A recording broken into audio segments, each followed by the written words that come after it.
Club member. And number 2 will be speakers Lisa Michaels and Delinda Morgan. So with this, I'll have Forrest start, and we'll just pass around the mic and wait for things to happen. Forrest Sung, Forum Member Beaverton. Ken Whitecap, Forum Member Beaverton. Dolores Redmond, Samoa. Ted Welch, Forum Member Beaverton. Jim Tate, Cedar Hills. Lee Coleman, Reedville. Al Falcone, Aloha. Emily Neff, I'm from Hillsborough. Sylvia Downs. John Tyner, Hillsborough. Chris Leslie, the Enhanced Rock Creek. Pat Mayberry, Beaverton, Aloha. Patrick Whalen, Bethany. Eric Woody, Cedar Hills. Steve Weiss, Beaverton. Richard Kidd, Forum Member, Forest Grove. And Rock Creek, the future city of Rock Creek.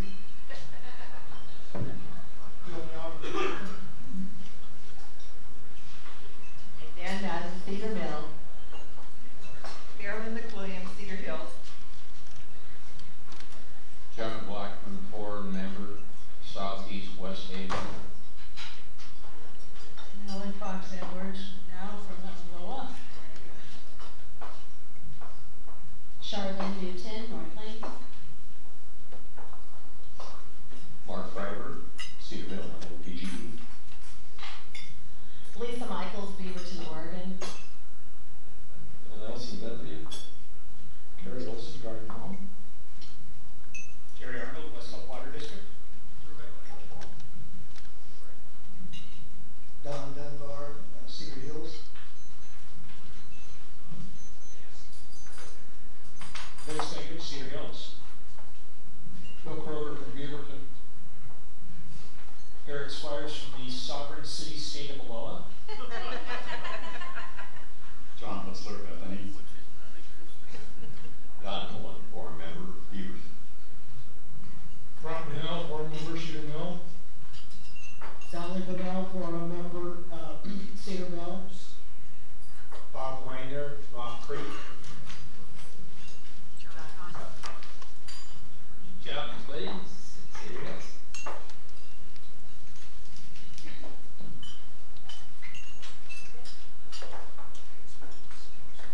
So everybody's ready, and I think Ann is ready to go, and she's here, so let's have her do her presentation. Thank you, Ann.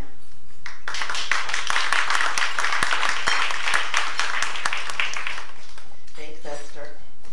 I'm hoping you all remember me. I was the past president between Ted Calorian and Vince Stakridge. And it was a happy year. I really enjoyed it. So a little over a year ago, I retired from my career in adult education and communications. And most lately, I was 17 years with Washington County. And not wanting to drop off the world, I accepted an assignment to join a Portland City Club research committee. Now, I've been a member of the Portland City Club about as long as I've been a member here, since the early 90s. But anyway, they do have some pretty interesting research committees. And the research committee I was assigned to was on legislative redistricting. So we met every Tuesday for a year to come up with our recommendation, and we're now taking that recommendation about what to do about redistricting on the road to explain to good government groups like the forum. And when I suggested to the committee that our presentation, our committee chair come here and speak to you, they were quite pleased to do it. So, first of all, what is redistricting? That's the process of drawing the lines for the legislature and for the congressional seats. And it's done every 10 years after each national census. And you can imagine that there is a great deal of partisan interest in how those lines end up. And sometimes they do change quite a bit as demography changes. So Oregon got lucky in 2011 we had a pretty balanced set of legislators who managed to come up with a redistricting plan that passed without having to go to the Secretary of State or to the courts. And we had quite a few local Washington County legislators who are responsible for this feat of magic. On the Senate Redistricting Committee, the chair was Suzanne Bonamici, who's a member here, and the vice chair was Chris Telfer, who's a senator from Bend. Then on the House Redistricting Committee, we had co-chairs Chris Garrett and Sean Lindsay, and co-vice chairs Kevin Cameron and Tobias Reed. And I think of those 6, at least 4 of them are from Washington County. So we were well represented and they did a great job. But guess how often it has happened in the last 100 years that Oregon has had such an amicable result? Once. This was the time, the one and only time. Of course, wouldn't you know it, that we're struggling away to come up with a better system and they magically prove themselves to be capable of doing a great job. But it was really quite lucky, and we are not sure we'd ever be quite so lucky again, so we've come up with a recommendation. And next week, James Ofsink, O-F-S-I-N-K, he's the committee chair, and he's going to come here to explain that proposal to you and see what you think. Now, according to our Washington County Public Affairs Forum bylaws, we are not allowed to take an official position. There are other groups like Common Cause or the League of Women Voters that will, or AARP, who do plan to take a position on this, but we're not allowed to do that. But we certainly are allowed to think and voice our opinions and share opinions about how this might go with our legislators in the future. Because if our recommendations are put into effect, and I'm not going to tell you what they are because James is going to do that next week, it would take a constitutional amendment. So ordinarily I would be here right before James introducing him, but next week when he comes, I'm going to be in Indiana. So seeing my mother who's 92. So I'm here today to give you this short introduction. James is just a delightful young man. He works in administration at Portland State University, and I just know that you're going to enjoy him. And he is only going to be part of the program next week. He'll be maybe, I think, a 10-minute presentation, maybe 5 or 10-minute Q&A, because the headliners next Monday are the 2 attorneys who are running as Democrats for Attorney General. So that's going to be a super program next week, and I'm sure that those 2 candidates will find this redistricting information interesting too. So that's it, and thank you for listening, and please be nice to James. Jim K. before, remember the concern about redistricting is it's not considered a success because, example, your Senate district is split between Washington County and Multnomah County. Citizens have concerns about that. Also in Southwest Washington County, there's a House district that stretches from Aloha to West Union, not West Lynn. And so there were some redistricting problems, and it's nice that everyone says that everything went magically correct, but there were some concerns. Right. Some people just wanted a result that they didn't want to fight it. Right. I think you're right, James, and you know I'm just the eternal optimist. It's not that everybody was absolutely thrilled with the results. However, it didn't have to go to the Secretary of State, and it didn't have to go to the courts, and the legislature worked it out. So that was what we considered. When you could look at how some legislators across this country, legislatures, are not able to work together and get things done, I think ours deserves a pat on the back. Anyway, that's it, and thank you very much. Bye.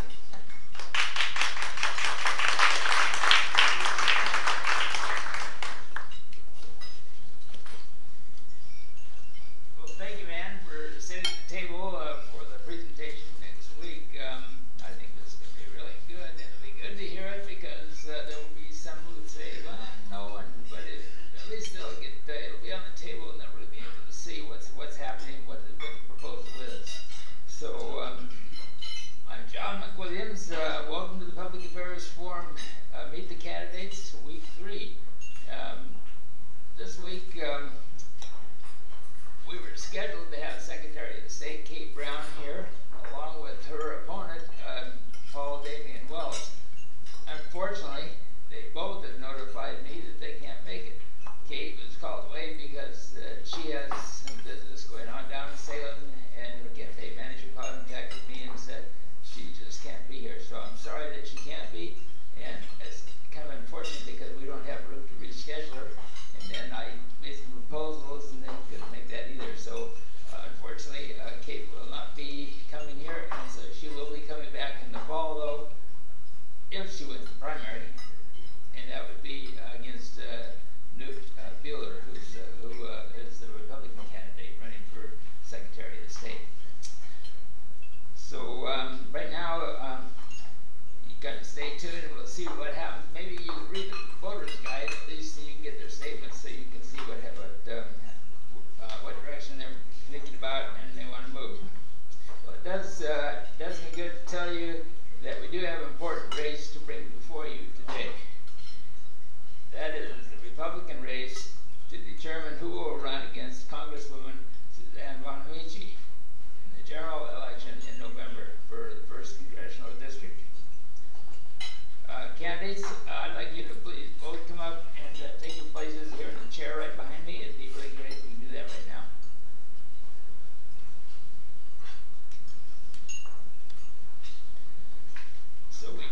So we drew numbers to see who was going to be the first one to speak, and the low number got to be the one to choose. They want to go first or second. Well, in this case, the low number went to a person who said, I'd like to choose, I'd like to go first. And so that person will be Delinda Morgan. Now, Delinda has been married for 26 years to a former U.S. Marine Corps officer.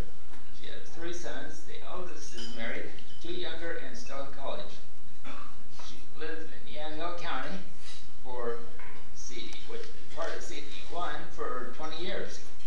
She's a former vice president of a construction company for 30 years, and as a heavy equipment operator within, and then she also lives with her husband, and who they will actually just live together, but they also own and operate a Pinot Noir vineyard. So without me stuttering too much more, let me bring forward Delinda Morgan.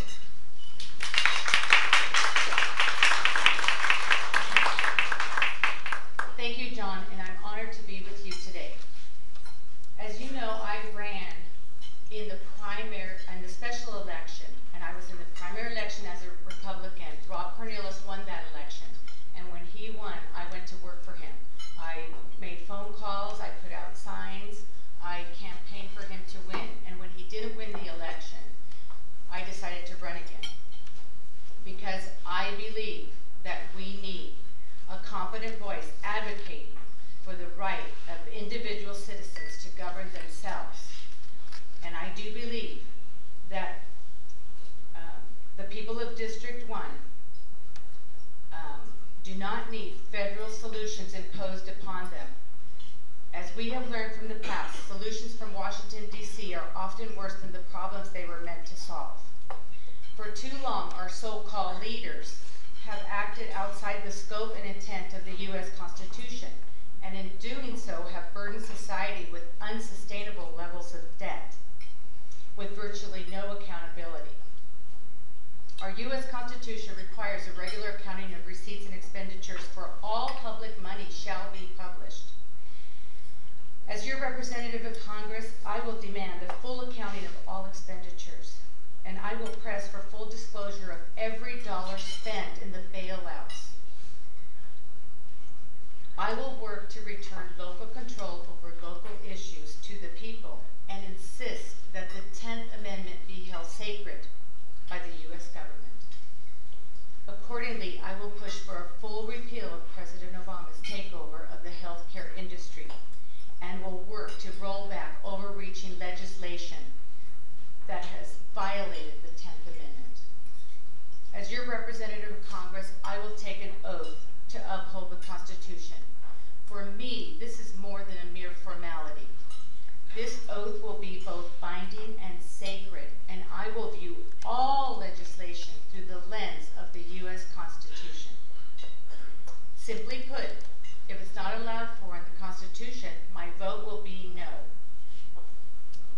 establish this great nation gave us a grand experiment in self-governance that for over 225 years has proven to work. And Oregon has a proud tradition of independence, which in recent years has been eroding, as we have become more and more dependent on federal dollars to fund local governments. For too long, congressional representatives have spent time, energy, and resources increasing Oregon's dependency on federal dollars. So let me be crystal clear, because I believe in the sovereignty of the people. I will spend less time working to bring home the bacon and more time working to help you keep more of your own bacon. Pork barrel spending and earmarks have become a way of life in Washington, D.C., and as your representative, I will fight for a lean federal government and will work to restore Oregon to its proud traditions of rugged independence. I will work to rein in out of control federal government spending that is strangling our economy with oppressive regulations and stifling the entrepreneurial spirit of small businesses that are best equipped to bring us out of this recession. I believe that the people, and not the politicians, have the best understanding for what is needed to turn this economy around. And I will work to get government out of the way so that you, the individuals who make our nation great, can again show the world what free people can do. I am humbled by the opportunity to ask for your vote. And I invite you to join me as together we work to restore the greatness of our district, our state, and our nation. Thank you very much.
I've been doing this for a while, but you know, I'm back.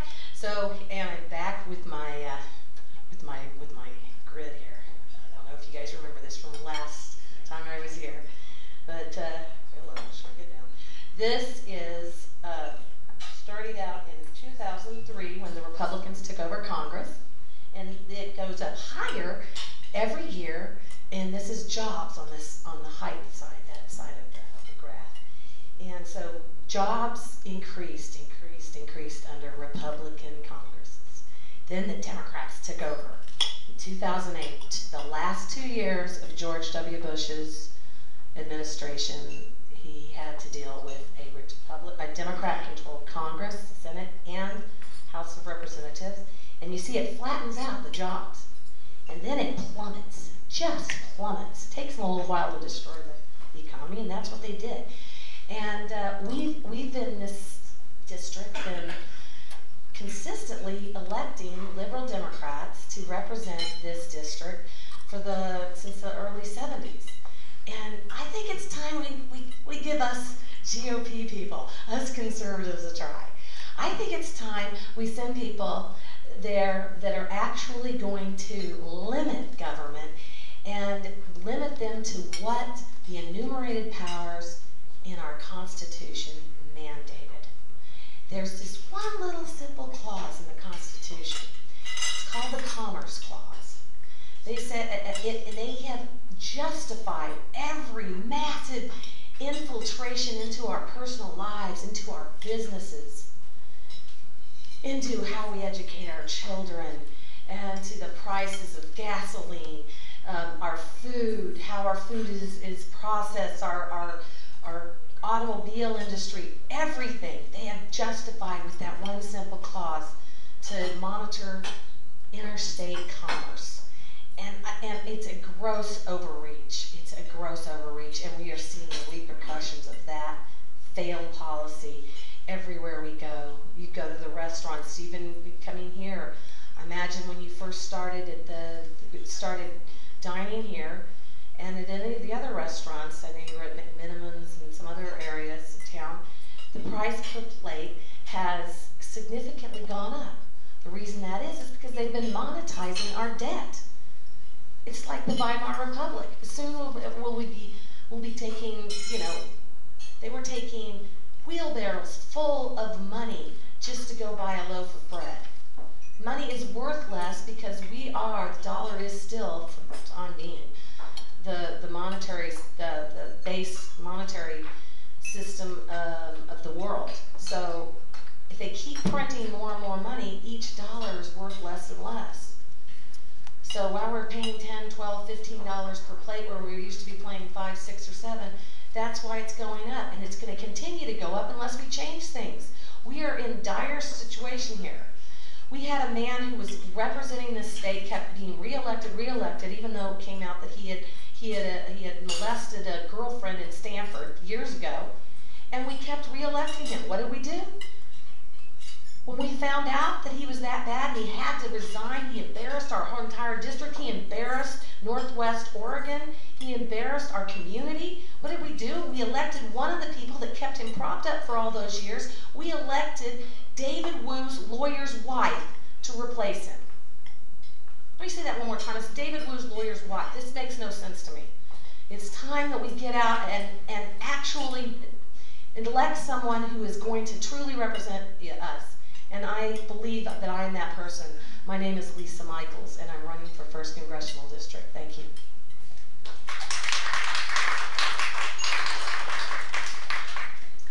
Well, thank you to both candidates. We're going to open it up now for the Q&A.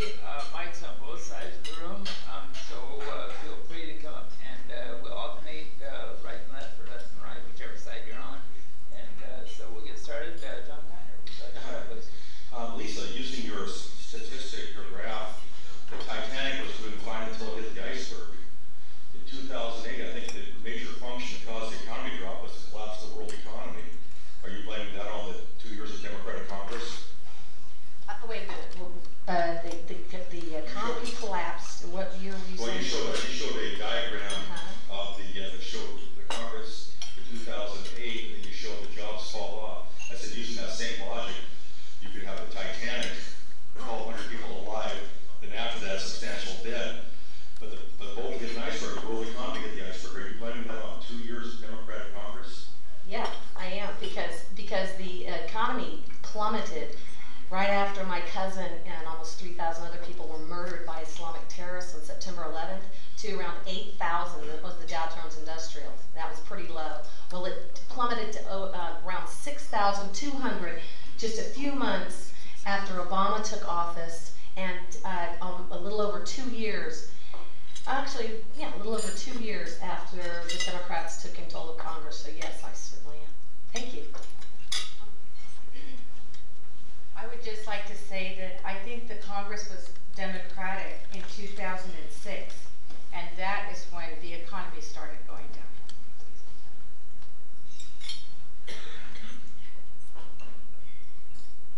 For a self-for a member, we hear a lot about tax expenditures, tax credits, and other forms of what I call bribery. What is the difference between a tax credit and a bribe given to somebody to either attract a business or maintain a business, whether it's a wind farm or a mom and pop grocery store? There's still a bribe coming out of general fund money. Sir, I couldn't agree with you more. It's not the way federal government needs to spend our money. Federal government is for our protection, to protect every citizen and to make sure that all states are treated equally, that no state takes advantage of another state. Beyond that, when it comes to entrepreneurship, when it comes to spending taxpayer dollars, those dollars should stay in the pockets of small businesses and owners. I want everyone to have as much of their own dollars as possible. I'm running because I have 3 sons and I want them to have as much of their own money as possible. I do not believe that the federal government should be in the service industry or the service business. Thank you. Yes, I'm for freedom. Freedom. Freedom to go out there and create the business that provides a product or service that everyone wants, and it's successful, and you make as much profit as you deserve to make. And I'm not for taking that out and punishing achievement. And that's what onerous taxation does, is punish achievement.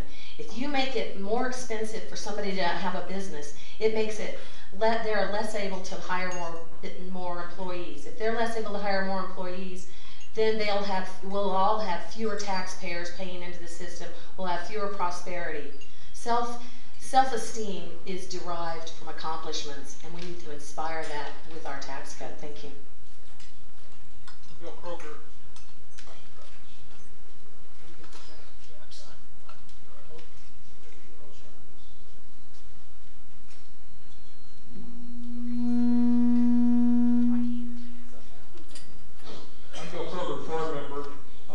This morning, I told some donors that if he's elected president, on the chopping block will be the Department of Housing and Urban Development and probably the Department of Education. I was wondering if you get elected and go to Congress, what other departments might you want to go after to try to eliminate? That's a great question. I know there'll be a transition in getting rid of departments, but there's several departments. For instance, the Department of Interior. I believe that if the 10th Amendment would have been held sacred, Oregon would own every single building and every single acre in Oregon, and that's the way it should be. No one knows, the federal government does not know how to take care of Oregon lands better than Oregon people. I believe that the Department of Transportation, if we want to build a bridge over the Columbia River, then Washington, the state of Washington and the state of Oregon can together decide how, when, where, and when we can afford it. Those dollars should remain here. I live on the scenic route of Washington County and Yamhill County. And when I go for a run, I run across that county line and the transition is smooth. We can operate amongst ourselves. Those transportation dollars should never leave. They have spent $100 million for the I-5 crossing and not one shovel in the ground. We don't have dollars to spend like that.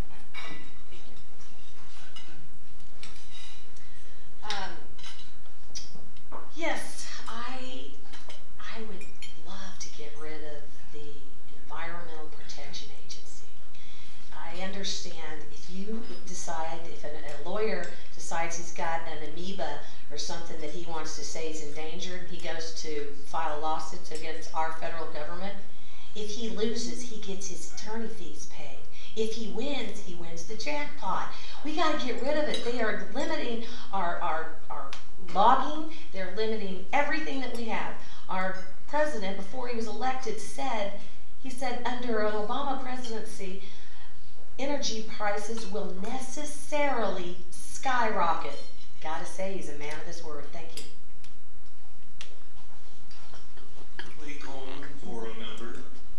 Since you are both constitutional scholars, I'd like you to explain your own view of the preamble to the Constitution.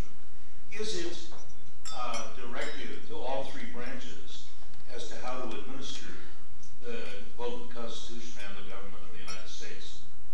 Sir, when I decided to run in the special election, I actually began reading the Constitution almost every day, because being elected as your representative, I wanted to know what I was swearing to. And I do believe that the Constitution was designed to rein in government, to govern government. It was meant for the freedom of the people. When our forefathers wrote domestic tranquility, that was their dream for every American who comes here. The reason that we live in a republic is because we as Americans deserve the freedom to elect someone who will take care of our business in Washington, D.C. That frees us up to do our business, the business that we want to do. Being elected and running for office is not an easy task. But serving the people and being a true servant of the people is why I want to be your representative. Thank you. We're talking, we the people, in order to form a more perfect union, establish justice, ensure domestic tranquility, and I don't think I know the rest of it, but I did memorize that a long time ago. We've got to reestablish freedom. We've got to go back to our founding fathers' principles. That's why we have the Tea Party movement. That's why people are getting up in arms. They're bringing up. They know this is wrong to take over businesses. This is wrong to take over industries. This is wrong to get involved in every aspect of our lives. This Health Control Act is going to remove a lot of the balance of the power between the legislative branch and the judiciary. The Democrat-controlled Congress voted that in. Not one Republican voted for the Obama Control Act, I don't even want to call it care act. They are going to have death panels. Mind your work. You just look it up. They have death panels in there. They're going to decide what you can and cannot have done. And they tell you that you can have it if you have a pre-existing and your kids can do it. But that's a lost leader. You know what a lost leader is if you're in marketing. Get you in the door, get you all out here and happy about it. Then you see the fine details and it's not good. Thanks. I'd like to follow on that because if the Republicans become the majority, I'm sure they will repeal health care. But what will you and your party do to get the cost of health care under control, which is now an anchor on our economy? It's hurting every business. It's destroying our international competitiveness. That bill may have not worked, but can something? Sir, I do agree with you that something has to be done with health care. Almost 3,000 pages is not the answer when it intrudes in every other aspect. But my solution would be allowing insurance companies to really compete nationwide. And we truly need tort reform. I understand the struggles that medical and your health insurance give to all of us. My husband is a veteran, and he goes to the VA hospital. And in less than 2 years, he had 5 different doctors. That's what happens when the federal government gets involved. They lose you through the cracks. We have spent countless phone calls keeping up with his health. It's not their fault. I mean, that's the way that the government is designed. We need to take that down a level and make it more of a county, community. Before we had Social Security and Medicare, churches, community organizations, wealthy people, they funded the care for health and for the people that were impoverished. Thank you. I second a lot of that. What Delinda said, that was competition. We need freedom. Okay, if an insurance company can market across state lines, then they'll be more efficient. Because if my insurance company offers better rates and better benefits than your insurance company does, guess what? People are coming my way. And I can continue to get more customers in there, and it all balances out. Free enterprise system. We need to get people more attached to understanding. We don't have insurance for our cats and dogs, and we don't have insurance for if our refrigerator breaks down. We can figure this out, but we've got to do it through the free market way of doing things. So that's what I would do. Is we have really got us here. I have been paying for my own personal health care for myself and my children, because I'm self-employed, for the last 15 years, and I pay less than $200 a month. And I just pay a copay when I go in, and I just shopped around and found the best health care. Thank you.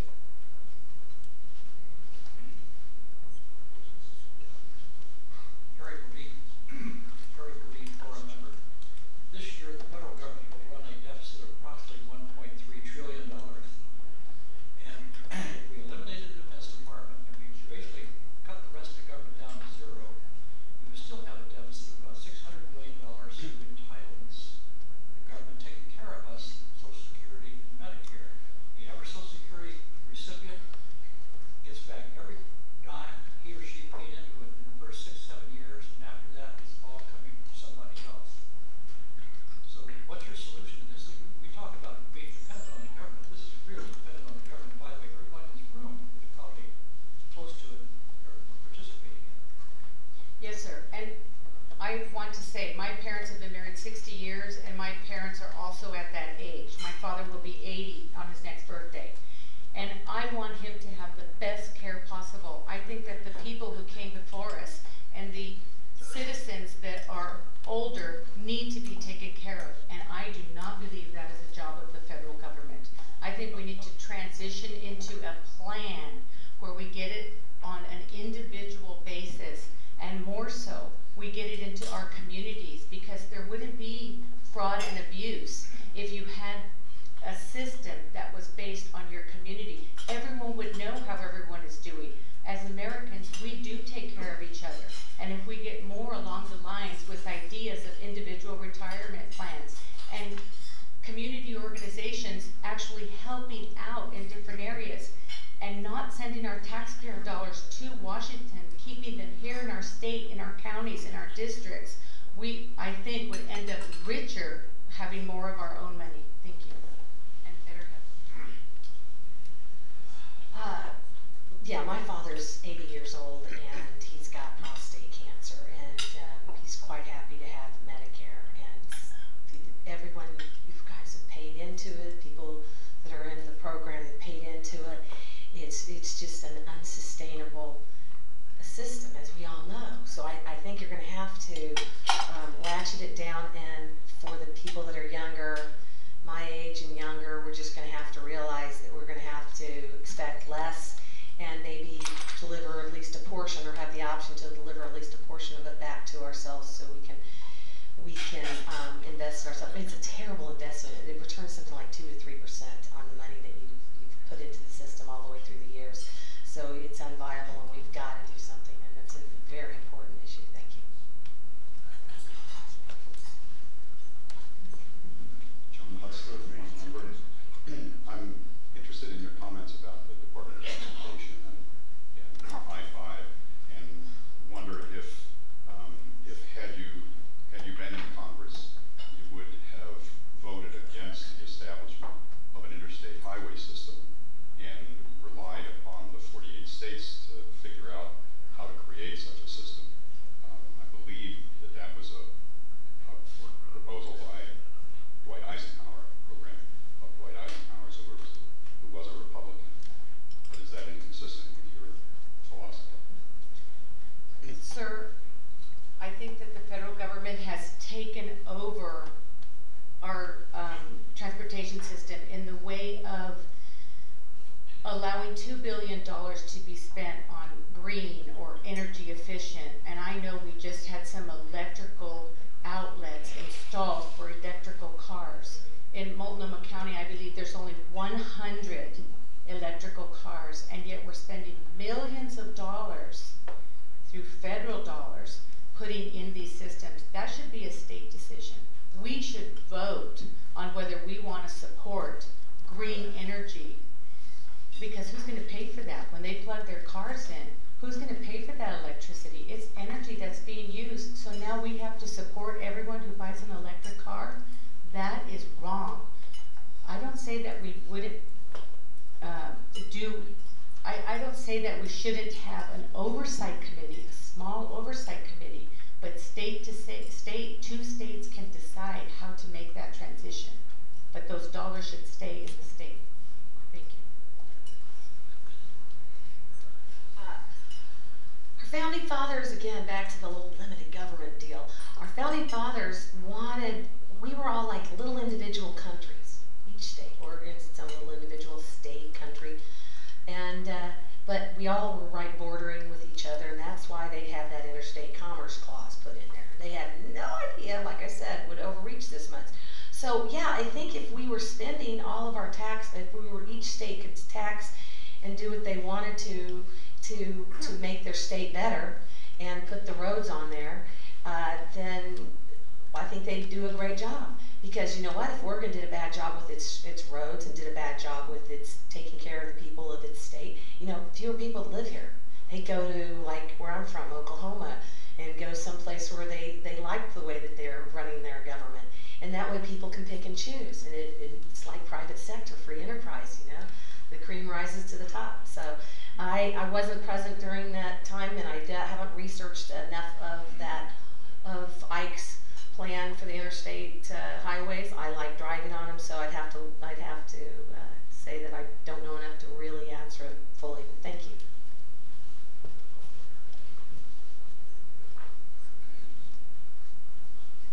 Chris Leslie, board member.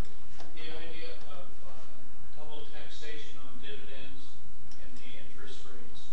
Would you be able to comment on some of the problems of well, inflation was supposed to take care of our debt in some ways by reducing it in true dollars. Can you give me some financial insight into your beliefs? Thank you. And I do want to say, just because something was a Republican idea and I'm a Republican does not mean that I fully support that idea. Republicans have their share of ideas that didn't turn out so well. I think everyone shares in that. I am a person who believes that everyone should have more of their own money to spend themselves. Once you have paid taxes on that money should be yours. I don't believe in death tax, capital gain tax, and I do believe that a farm that has been in a family for generations at some point should have paid off their property tax, because that will keep that farm in the family. There's some farmers that lose everything because of the inheritance tax and the property tax and the estate tax that they have to pay. So I think if those dollars do not leave the state and federal government doesn't filter those dollars through all of their organizations, every state, every person would have more of their own money. And I do not believe that, I believe that those taxes should be transitioned out. It's like cronyism, okay? You scratch my back, I'll scratch your back. Oregon, you do this with light rail, I'll give you more money. You do this, what the federal government wants, will give you more money. I'm sick and tired of them, fed up with it, and that's why I'm not running a big money campaign. This is the 6th time I've run, and I want to run because I don't want to be beholden to anybody, and I will not be beholden to anybody if you elect me to be your representative. And the double taxation is just another thing. They are getting you coming and going. They want control of every aspect of your life. Make no mistake about it. That is what the Obama control healthcare thing is all about. They want every aspect. They want to tell you you can or cannot have this. You have to live your life this way because you're affecting the environment. All sorts of, you know, mumbo jumbo nonsense science. It's scary. So yeah, I'm for one time you get taxed. That's it. Thanks. Hi, Phil Nelson, board member. The United Citizens or Citizens United, the U.S. Supreme Court case was promulgated a couple years ago, and a 5-4 decision. The 4 were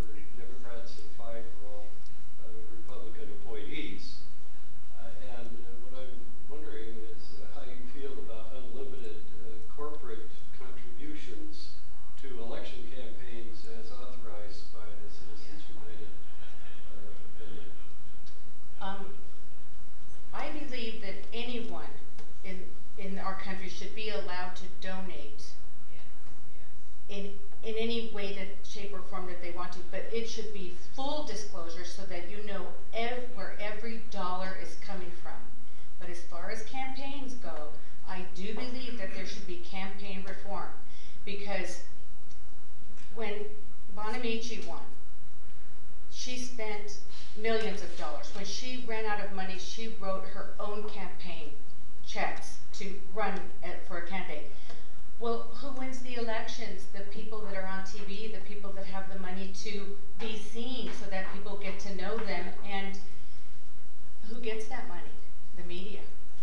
So the media actually picks and chooses for who's paying them the most, who gets elected, in a way. I feel that campaign reform should be absolutely even. Everyone should have exactly the same amount of time, energy, and resources dedicated to their campaign. Thank you. Citizens United was about freedom, establishing the ability for people to donate as much as they want to, at least corporations. What are corporations? This is a big, we've got Intel, we've got Nike. Is it just a cement building, this big evil corporation that, that shouldn't be allowed to exercise its? No, it's made up of people. People that have jobs, people that have a vested interest in getting somebody to represent them who truly represents their values and their interests. We should not limit anybody's freedom of speech. This is all about freedom of speech. Make no mistake about it. And the Supreme Court justices that happen to have cited correctly on that are not Republican employees by any stretch of the imagination. They have an unlimited term of office when you're a Supreme Court justice. Thank you. Second bite of the apple. I really do respect the fact that you folks are here talking to us today, and that you're taking your time and your effort and probably some money to run for the United States Congress.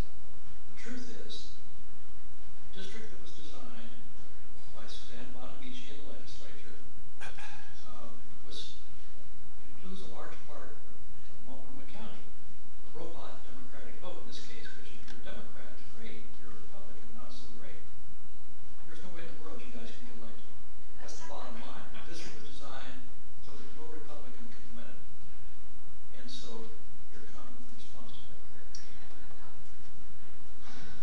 I do know that there are more Democrats than Republicans in my district.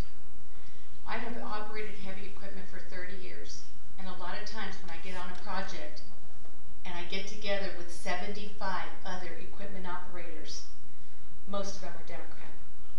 But it doesn't matter. We're going to get the job done, and we're going to get the job done right. And I have been told by a lot of people that I know that if I win the primary, they're Democratic, but they're going to vote for me in the general election because they believe in my integrity, my courage. I'm a person of my word. I am running to make life better for everyone, Democrat or Republican. I will serve everyone equally. So yes, I do know that it's a tough road to hoe, but I am willing to take that challenge, and I am willing to go door to door and work and do whatever it takes to prove to everyone in CD1 that I am serious about showing them what a congresswoman can do if she serves her constituents correctly. Thank you. It's a brazen little question you posed there. Wow. Yeah, okay. I ran Delia Lopez's campaign in 2010. She ran for Congress against Earl Blumenauer, who's got the safest seat in the whole Congress, pretty much. Multnomah County is pretty much her entire district. I told her when I started, I said, I will not run your campaign unless you promise me right here and now that you will call for a recount. Because I believe, I've been studying the voter fraud for 12 years now, and there's extensive voter fraud. And I did a full vetting of all the ballots from when they were printed to when they were sent out. And I found out there were 22,551 more ballots sent out than they had registered voters. Let me say that one more time. 22,551 more ballots sent out than there were registered voters. Chris Dudley lost the entire state of Oregon after spending $11 million by 22,254 votes. Slightly less than how many more ballots they sent out than they had registered voters. That is the epicenter of the voter fraud, and I'm not accusing anybody down at Multnomah County elections. It comes from another area, and we get it vetted out, and I'm hoping that I can help do that this election. Don Holman, forum member. Let's get back to health care. I spent 40 years in the life and health insurance business. State of Oregon, we have hundreds of thousands of people who are uninsured. Many elected not to be insured. Across the country, we have millions. And when they go to the emergency room, you and I pay for them. How are you going to solve that problem? Sir, we're paying for them now with the healthcare legislation that passed, and 15 million were uninsured, or 15%. They've only added 3%. We're still going to have 12% people uninsured even with this healthcare program. I'm not saying it's not broken. I am saying that there is reform that needs to be done in the healthcare system. But what they have done is not fixing it. It's but not. You're talking about doing it on the state level. I am, because once you dwindle down to state, county, district, and county, then you have fewer people to keep an eye on. There's less fraud, there's less abuse, and there's more accountability for every area, and there's dollars. So you don't have federal government first taking their chunk out of the health care money, then passing it down to the states. Thank you. I'll look back at you since this is your second time up there. Would you have some suggestions on what you think would be good? Sure. Okay. One of the reasons that the Obama plan requires that everybody have is that you have a mix then of the healthy, many young people who don't have health care. They're spending their money on other things. If you mix them in with those who presently need the care, then you can insure them. This is the only way it's going to work. That's why the insurance companies refuse to take people who have a problem. I mean, if they're receiving care now, what's the premium going to be? How are you going to know? I mean, they're already receiving. All you're doing is starting to pick up. You've had none of their money, and you're picking up the bill. That's the problem. And people don't seem to understand that. And so the only way this thing can work is if you get enough healthy people to offset those people who are present. Do you think this is constitutionally okay? I'm a regular Republican.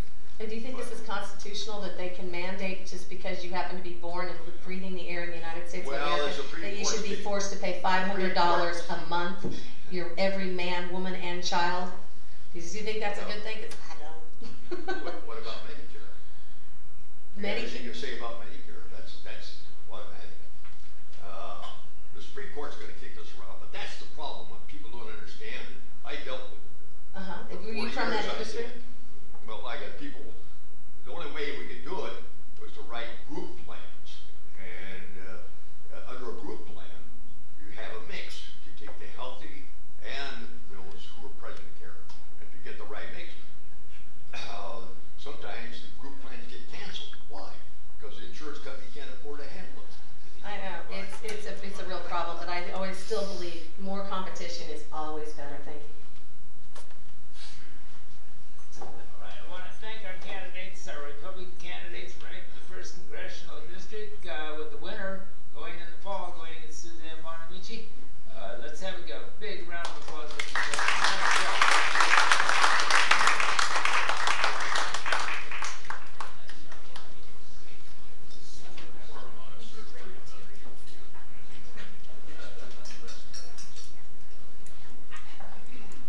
Well, everybody, once again, we've had a great, idea exchange here among the Republicans, and I think it's absolutely wonderful. And once again, I want to say thank you.